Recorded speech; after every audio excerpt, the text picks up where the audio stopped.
Le groupe Splinkin dans les studios de Radio PFM au micro de Timothée et Honorine. Salut Nico, salut Timothée, ça va ? Salut Honorine. Bonjour à tous, donc comme tu viens de le dire, aujourd'hui nous recevons dans les studios de PFM le groupe lillois de rock indépendant, alternatif, voire métal, tantôt très péchu et tantôt très calme, voire mélancolique.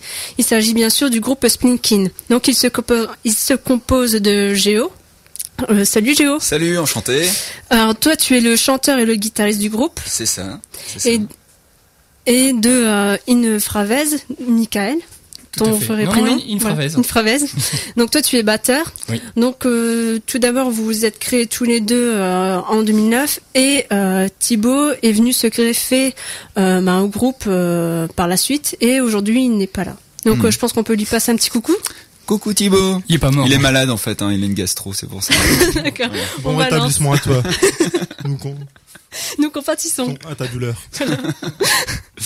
Donc, suite à ce début de projet Splinkin, est né en mai 2011 un premier album de 13 titres qui s'appelle The Long Fall, donc ça veut dire la descente infernale. À peu près, une longue chute, oui, c'est ça. Voilà, une longue chute. Donc, on va commencer d'abord par une première question. Alors, comment vous êtes rencontrés et comment l'idée de faire un groupe ensemble est-elle née ? On s'est rencontrés... Dans la rue ? Ouais, comme ça, non. Un club échangiste, je dirais. Oui, c'est Géo qui parle. Non, en fait, plus sérieusement, on s'est rencontrés pendant nos études. On est des potes de longue date. Ça fait 10 ans maintenant, c'est ça ? Ouais. 10 ans. 10 ans, et on était à Saint-Luc en graphisme. Et donc on a décidé de monter un premier groupe ensemble, ça s'appelait De la Crème. Voilà, et puis après ça s'est arrêté. On a décidé de retenter ensemble un projet entre Infravez et moi. Mais sans vraiment sans objectif quoi, vraiment pour se marrer quoi. Et en la fait, musique ensemble. C'était plus fort que nous. On a quand même fait un album. Et donc est sorti De Longue Folle et Thibaut qui jouait aussi avec nous dans De la Crème. Est venu se greffer justement après dans le projet et voilà quoi, on est à 3 et d'ailleurs pourquoi vous avez appelé votre groupe Splinkin ? Splinkin, c'est une bonne question. C'est déjà en fait Splinkin, on avait la volonté d'inventer un nom pour se démarquer sur une recherche sur le net. En fait on tombe directement sur Splinkin. Tu vois, si on voulait pas que ce soit un autre nom qui soit détourné, on voulait vraiment un nom original en fait. Voilà.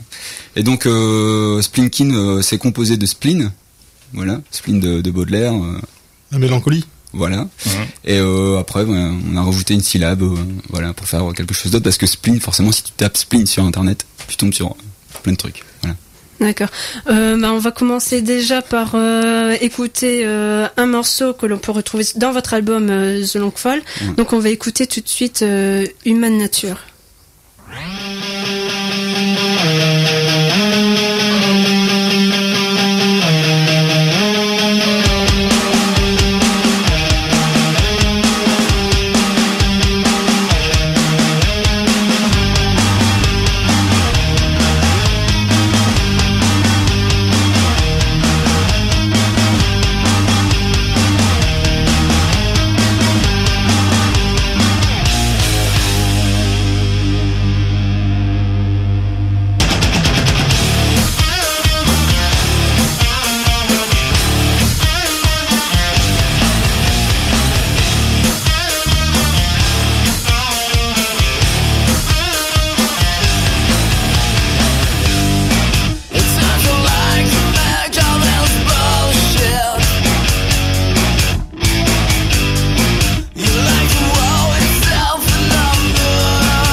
groupe Spleen Kin qu'on écoutait avec ce titre Human Nature, le groupe Spleen Kin dans les studios de Radio PFM en direct et au micro de Honorine et Timothée.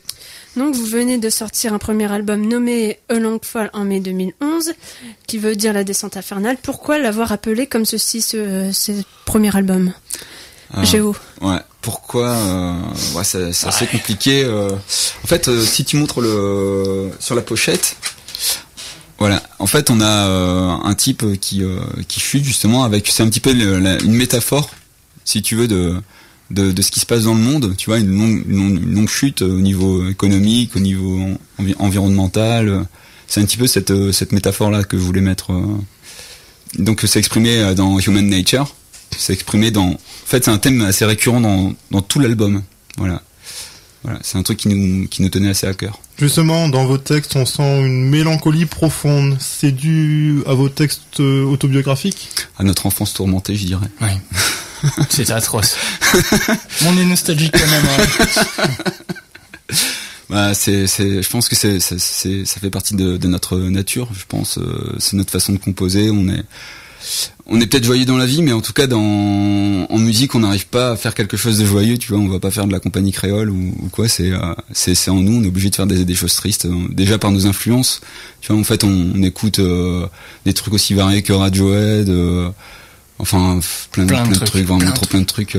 Surtout on est influencé par la scène anglo-saxonne. La scène anglo-saxonne. Belge, ouais. Exactement. Girls in Hawaii, Ginzu, on adore. Il y en a tellement que c'est pas évident de le dire. C'est pas évident, on aurait dû faire une liste en fait. Hein. Ouais. Bon, on vous l'enverra. Vous pouvez le citer par la suite. A contrario, ça vous gêne pas qu'on dit que vos textes ils sont légèrement utopistes ? Ben, en fait, on est obligé de faire quelque chose d'utopiste, enfin d'utopique. Enfin voilà, sinon on va pas raconter la vie de tous les jours. Je trouve que ça fait pas rêver. On a envie de rêver justement, tu vois, qu'on écrit quelque chose dans la musique. On a envie de rêver de tristesse, quoi. Ouais, voilà. Tout simplement. D'accord. Et comment ça se passe l'écriture d'un morceau au niveau de des paroles, de la musique ? En fait, on fait d'abord la musique. On commence toujours d'un riff, un truc, tu vois, un truc en guitare. Après, on compose la batterie ensemble et on trouve la voix et puis j'écris les paroles à l'arrache. Non, en fait, les paroles sont quand même assez réfléchies. Il y a pas de. Ouais, j'allais dire, pour quelqu'un qui écrit à l'arrache, c'est bien écrit. Merci. Mais non, je mets quand même pas mal de temps pour écrire les paroles. Mais c'est quand même la musique qui vient avant tout. C'est elle qui influence les paroles. C'est pas le contraire. C'est pas les paroles qui influencent la musique. D'ailleurs, pourquoi l'anglais, puisque vous avez comme des références. Enfin, j'ai lu que vous aviez comme référence, par exemple, Eiffel. Donc, pourquoi l'anglais Parce qu'on n'est pas aussi balèze que Eiffel et c'est des gens qui arrivent à faire sonner la langue française très bien. Et nous, on n'est pas vraiment. En fait, c'est pas forcément une langue qui est super chantante, le français. Donc, il faut vraiment bien la maîtriser pour en sortir quelque chose de vraiment sympa, quoi. Ouais, voilà. Et par rapport à nos influences, justement, tout ce qu'on a cité, Radiohead, Muse, tout ça, Ginzu, on a toujours écouté de la musique anglo-saxonne, donc c'était tout naturel pour nous de faire quelque chose en anglais. Voilà. D'accord. Et on remarque sur l'album une certaine retenue, je veux dire, au niveau de la puissance sonore. Même si ça envoie, pour du rock alternatif, j'étais étonné quand j'ai écouté, je trouve ça hyper doux. Pourquoi ce choix artistique ? Peut-être la production, en fait, hein. Parce qu'en fait, on fait tout nous-mêmes, donc on n'a peut-être pas forcément les moyens d'avoir un son qui pète ou. Je trouve que ça envoie au niveau des riffs, tout ça.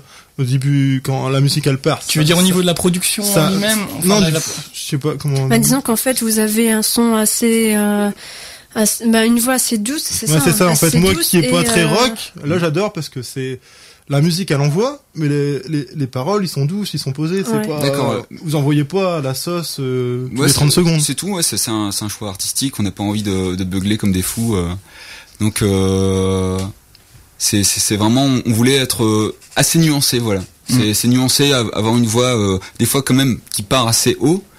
Mais souvent, par exemple, le titre qu'on va entendre bientôt, là, de Long Fall, on voulait des nuances un petit peu plus comme Radiohead. En fait, pour nous, la musique, c'est un peu comme la vie, quoi. Dans la vie, t'as de la tristesse, de la joie, t'as de la violence. Donc en fait, il faut l'exprimer au travers de la voix, et c'est ce qui fait que, dans notre album, en fait, on a du relief. Tu vois, on a du relief au niveau de la voix, au niveau de la musique. T'as des moments calmes, des moments plus violents. Mais on se base toujours sur quelque chose qui est de l'émotion, tu vois. Ouais. En fait, on voulait pas faire du Slipknot, tu vois, où ça gueule tout le temps. Voilà, quoi, c'est tout. Voilà. Donc, pour reparler de l'album, donc si on regarde le visuel, donc on peut remarquer que le visuel, en fait, c'est un homme qui est à l'envers, qui est torse nu, pieds nus, et un jean, et en plein milieu du CD, il y a une tache rouge. Donc, sachant que vous avez fait des études d'art graphique. Oui, c'est dommage d'arriver à un résultat aussi médiocre. Je sentais venir la question aussi. Hein. Pourquoi avoir choisi ce visuel et comment vous avez travaillé d'ailleurs dessus? T'as régressé quand même. Ouais, j'ai vraiment régressé. Tes études. Je m'excuse encore. C'est très, moi je trouve ça joli. Non mais c'est un état d'esprit en fait, c'est quasiment comme l'écriture automatique, tu vois, c'est j'ai commencé à dessiner un mec, bon bien sûr j'avais cette idée de Long Fall, tu vois, de je vais pas faire du Jean-Claude Van Damme à parler anglais français, mais de cette longue chute, tout ça, et je voyais tout le temps dans mon esprit ce type qui tombait, tu vois, de peut-être d'un immeuble, de je sais pas quoi, et justement cette métaphore, voilà, je voulais absolument montrer un type qui chutait avec le résultat directement en plein centre de l'album. Voilà. Et pourquoi la tache rouge? C'est le résultat, voilà, en fait. C'est pour ça que vous avez peut-être, à mon sens, préféré le visuel plutôt que le nom du groupe, parce qu'on remarque plus. Oui. Ouais. En fait, il faut que l'album se voit de loin, quoi. Il faut qu'il ait l'impact visuel. En fait, si t'arrives à attirer les gens même de loin, ils vont se rapprocher pour voir vraiment le nom du groupe. Donc pour nous, c'était important. D'ailleurs, on va déjà s'écouter le deuxième morceau qui se nomme comme l'album. On écoute tout de suite The Long Fall.